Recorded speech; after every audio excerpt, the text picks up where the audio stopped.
தேவனுடைய நாமம் மகிமைப்படுவதாக. இன்று ஆபேல் யார் என்று பார்க்க இருக்கிறோம்.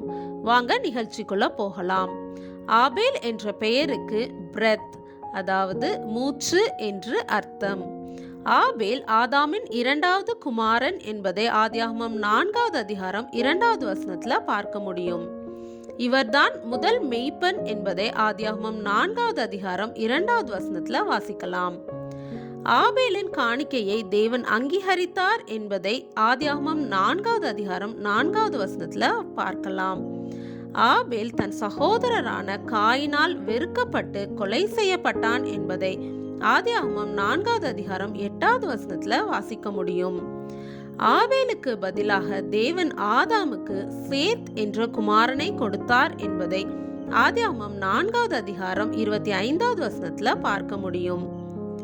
இவர் ஒரு நீதிமான் மற்றும் முதல் இரத்த சாட்சி என்பதை மத்தேயு 23வது அதிகாரம் 35வது வசனத்துல பார்க்கலாம்.